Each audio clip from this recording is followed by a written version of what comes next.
और बात यूपी में मंत्रिमंडल विस्तार की। योगी सरकार के दूसरे कार्यकाल का पहला कैबिनेट विस्तार हुआ। जो संभावित चेहरे न्यूज 24 आपको लगातार दिखा रहा था, उसी पर मोहर लगी। बीजेपी के दो चेहरे दारा सिंह चौहान और साहिबाबाद सीट से 2017 और 22 दोनों बार रिकॉर्ड मतों से जीत दर्ज करने वाले सुनील शर्मा को बड़ी जीत का पुरस्कार मिला।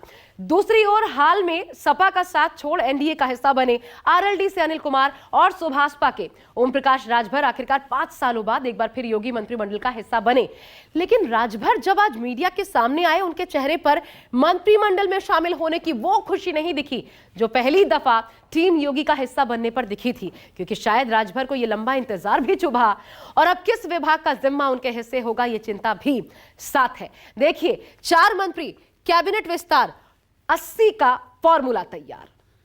मैं ओम प्रकाश राजभर ईश्वर की शपथ लेता हूं कि मैं दारा सिंह चौहान ईश्वर की शपथ लेता हूं।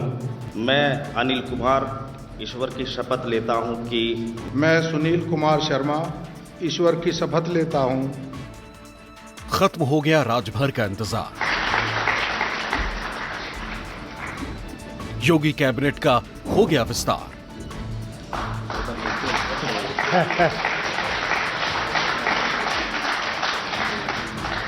मैं ओम प्रकाश राजभर ईश्वर की शपथ लेता हूं कि मैं विधि द्वारा स्थापित आरएलडी को भी मिल गया वेलकम गिफ्ट। शपथ लेता हूं कि मैं विधि द्वारा इंडिया का वोटर एनडीए में शिफ्ट।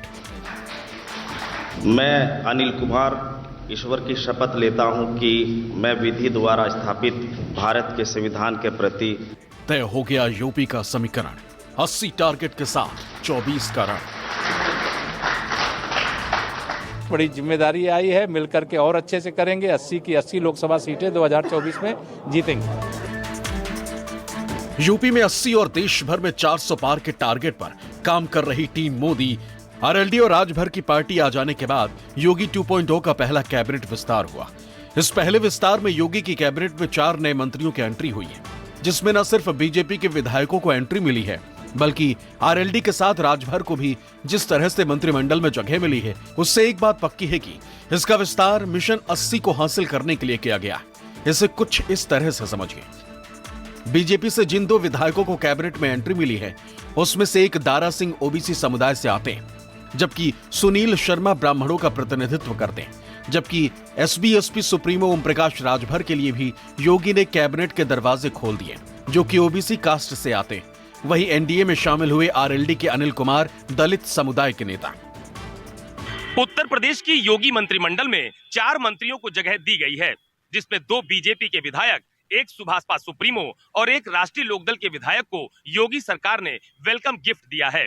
लेकिन खास बात यह भी है कि इन चारों चेहरों में एक ब्राह्मण, एक दलित और 2 ओबीसी समुदाय के चेहरे शामिल हुए हैं। इन सब में सबसे प्रमुख नाम है ओम प्रकाश राजभर का, जिनके साथ एनडीए ने उत्तर प्रदेश की सभी 80 लोकसभा सीटें जीतने का टारगेट सेट किया है और उसके लिए प्लान भी बाकायदा तैयार किया जा चुका है। राज्यपाल आनंदीबेन पटेल ने 4 नेताओं को मंत्री पद की शपथ दिलाई, जिस दौरान मुख्यमंत्री योगी आदित्यनाथ के साथ डिप्टी सीएम केशव प्रसाद मौर्य के साथ तमाम मंत्री भी शामिल थे। भारतीय जनता पार्टी पिछड़ा, अगड़ा, अनुसूचित वर्ग की त्रिवेणी रूपी जो देश और प्रदेश की डबल इंजन सरकार चल रही है, उसका यह दृश्य है कि आज 4 हमारे माननीय कैबिनेट मंत्रियों ने बधाई ली है, वो शपथ ली है। मैं उनको हार्दिक बधाई देता हूं। अपने नेतृत्व का अभिनंदन करता हूं कि जिस ढंग से उत्तर प्रदेश के चतुर्मुखी विकास के लिए हमारी सरकार काम कर रही है, इससे और गति मिल सकेगी। मैं उत्तर प्रदेश की जनता को भी बहुत बहुत अभिनंदन करता हूं। मुख्यमंत्री योगी ने इस विस्तार के साथ ये साफ कर दिया कि यह सिर्फ यूपी सरकार नहीं, बल्कि 2024 के लिए मोदी सरकार का सटीक प्लान है। सभी नए मंत्रियों को मुख्यमंत्री योगी आदित्यनाथ ने बधाई दी। उन्होंने सोशल मीडिया साइट एक्स पर लिखा कि उत्तर प्रदेश सरकार में आज मंत्री पद की शपथ लेने वाले सभी साथियों को हार्दिक बधाई। पूर्ण विश्वास है कि आप सभी मोदी की गारंटी को धरातल पर उतारते हुए विकसित उत्तर प्रदेश के संकल्प की सिद्धि में महत्वपूर्ण भूमिका निभाएंगे। आप सभी के उज्जवल कार्यकाल के लिए मेरी मंगलमय शुभकामनाएं। जिन चेहरों को योगी कैबिनेट में शामिल किया गया, उनमें सबसे प्रमुख नाम ओपी राजभर का है।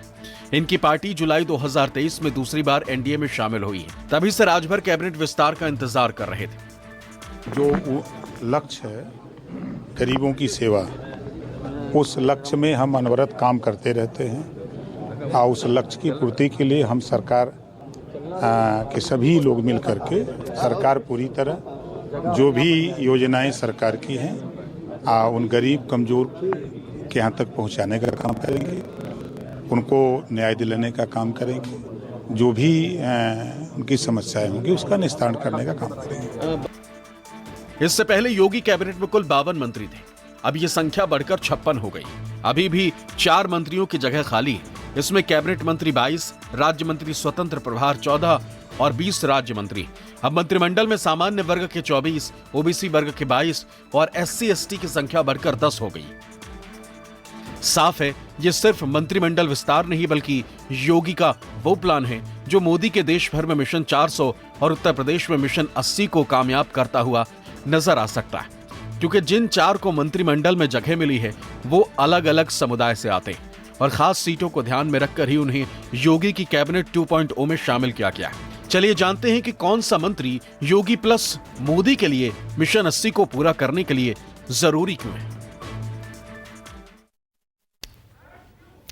तो दरअसल ये लोकसभा की तैयारी है और आपको ये दिखा देते हैं। सबसे पहले 4 नाम सामने आए, उसमें सबसे पहले जो सबसे सीनियर है ओम प्रकाश राजभर, उनके बारे में आपको दिखाते हैं क्यों जरूरी। आखिर देखिए एक एक करके चारों चेहरों का पूरा प्रोफाइल आपके सामने हम रखने जा रहे हैं। देखिए पूर्वांचल की 26 लोकसभा सीटों पर राजभर वोट जो है वो अहम हो जाता है। इसके अलावा समझिए 2019 में राजभर के अलग लड़ने से बीजेपी को नुकसान हुआ था। कैसे? 19 में 8 सीटों पर राजभर की पार्टी तीसरे नंबर पर रही। कहां कहां निर्णायक है राजभर वोट, अब वो देख लीजिए। जौनपुर, घोसी, लालगंज, आजमगढ़ और गाजीपुर, यहां पर इनकी भूमिका निर्णायक हो जाती है। इसके अलावा देखिए 2019 में पूर्वांचल के 26 में 7 सीटें बीजेपी हार गई थी, क्योंकि यहां सुभाषपा के अलग लड़ने का नुकसान सीधा किसी को हुआ तो बीजेपी को। 7 सीटों पर बीजेपी को हारना पड़ा था और जीत का जो अंतर था 50,000 से हालांकि कम का था। अब आइए दूसरे भी चेहरों की बात कर लेते हैं। 3 और चेहरे इसमें आपको बताते हैं कौन कौन से। दारा सिंह चौहान, देखिए ये नाम भले चौंकाए कि आखिर हारे, सपा में गए फिर आए, लेकिन कैसे? देखिए पिछड़े समाज में दारा सिंह की मजबूत पकड़ मानी जाती है। इसका फायदा इन्हें मंत्रिमंडल में शामिल किया गया, इस रूप में इनको मिला है। आगे देखिए मऊ और आजमगढ़ में मजबूत पैठ दारा सिंह चौहान की मानी जाती है। साथ ही पूर्वांचल में ओबीसी वोटर का प्रभाव भी पड़ेगा इनके मंत्रिमंडल में शामिल होने से। पूर्वांचल में बीजेपी का बड़ा ओबीसी चेहरा है, इसी का सबसे बड़ी बात यही है ओबीसी चेहरा, जिसका फायदा इन्हें मिला। 2022 में एसपी प्रत्याशी के तौर पर हालांकि जीते थे, लेकिन जीतने के बावजूद इन्होंने क्या किया? सितंबर 2023 में ये समाजवादी पार्टी इन्होंने छोड़ दी और उसके बाद बीजेपी से उपचुनाव लड़े, लेकिन उपचुनाव हारे। और फिर आगे आपको बता दें जुलाई 2023 में बीजेपी में दोबारा से ये शामिल हो गए, अब जाकर के इनको पुरस्कार मिला है। अब आगे आपको बताते हैं, देखिए इनमें एक और नाम सामने आता है और वो है सुनील शर्मा का। सुनील शर्मा क्यों अहम हो जाते हैं? एक तो ब्राह्मण वोट बैंक, इस पर फोकस रहा, ब्राह्मण नेता है, इसका भी फायदा मिला। लेकिन सबसे बड़ी बात जो इनको खास बना देती है, उत्तर प्रदेश में 10 से 12% तक ब्राह्मण वोटर्स हैं। इसका सीधा सीधा लाभ मिलेगा अगर ब्राह्मण चेहरा मंत्रिमंडल में शामिल होता है। तो यूपी में ब्राह्मण वोटर का 10 से ज्यादा सीटों पर असर है। सुनील शर्मा को शामिल करने का यह भी एक अहम कारण हो जाता है, क्योंकि सबको साथ लेकर चलना है, यह दिखाना कम से कम जरूरी हो जाता है।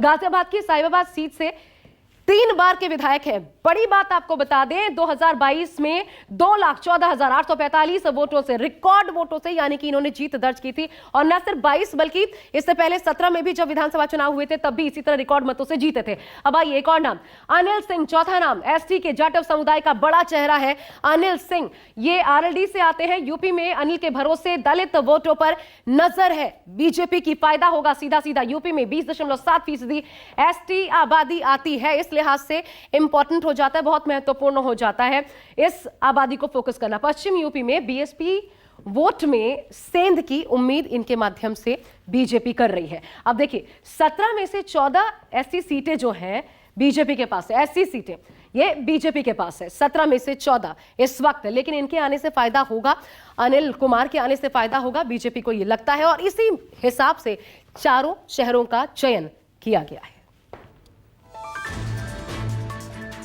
देश की सत्ता में उत्तर प्रदेश का बहुत बड़ा महत्व है। जिसने यूपी की 80 सीटों को साध लिया उसका राज तिलक कंफर्म है। ठीक उसी तरह यूपी का दिल जानना हो तो पूर्वांचल को अपनी मुट्ठी में करना सीख लो, यही सत्ता का समीकरण और राजनीति का अंक गणित। क्योंकि उत्तर प्रदेश की 80 लोकसभा सीटें और 403 विधानसभा सीटों में से 1/3 सीटें पूर्वांचल क्षेत्र से ही आती। सामान्य तौर पर देखा गया है कि जिसका पूर्वांचल में सियासी वर्चस्व रहता है वही लखनऊ की सत्ता में काबिज होता है, और जिसने यूपी का अंक गणित समझ लिया उसके हिस्से में देश का राजयोग पक्का है। मंत्री जी ने, पार्टी ने मुझे जिम्मेदारी दी है, उसका निर्वाह पूरी जिम्मेदारी के साथ ही होगा और जो पार्टी में सीखा है वही करेंगे। लोकसभा अब की बार उत्तर प्रदेश में 80 के 80।